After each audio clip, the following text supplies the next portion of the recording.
வாழ்க வளமுடன். வேதாத்ரி மகரிஷி அவர்களின் உண்ணும் பொழுது உயர்ந்த நினைவு எனும் கவிதை. அன்பர்கள் நண்பர்கள் அனைவரும் கூடி நன்றி உணர்வுடன் நாம் இவ்வுணவை உண்ணத் தொடங்குவோம்.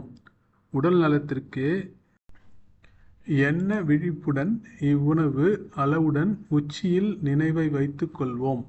உண்போம். இனிய நினைவோடு இவ்வுணவை உடல் நலம், ஆயுள், உயர்புகழ், அமைதி, இடமதன் தூய்மை எல்லாம் அமைக.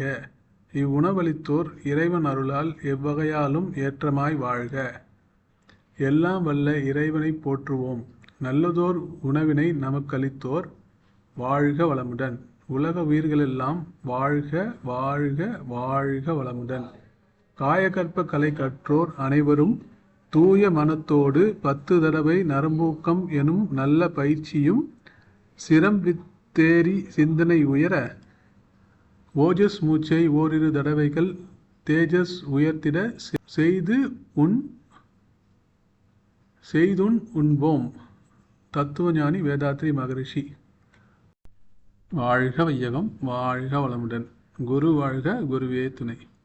நமது உணவகத்தின் சிறப்பு அம்சங்கள். இங்கு வேலை செய்யும் உணவக பணியாளர்கள் அனைவரும் மருத்துவ ஆய்வுக்கு உட்படுத்தப்படுகிறார்கள். இங்கு உபயோகிக்கப்படும் குடிநீர் சரச்சோதனைக்கு உட்படுத்தப்பட்டது.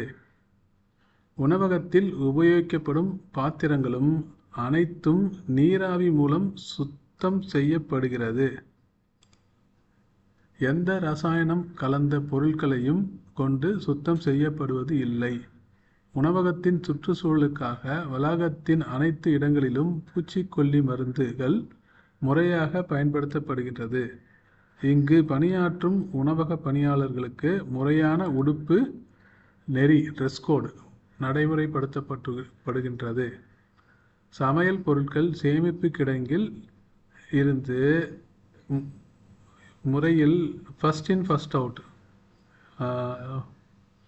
பொருட்கள் வழங்குவதால் தினமும் புதிய காய்கறிகள் மட்டுமே உபயோகிக்கப்படுகிறது. உணவகத்தில் செய்யப்படும் ஒவ்வொரு செயல்முறையும் ப்ராசஸ் தரச்சோதனைக்கு உட்படுத்தப்படுகிறது. அதாவது குவாலிட்டி செக். வாழ்க வையகம், வாழ்க வேதாத்திரியம்.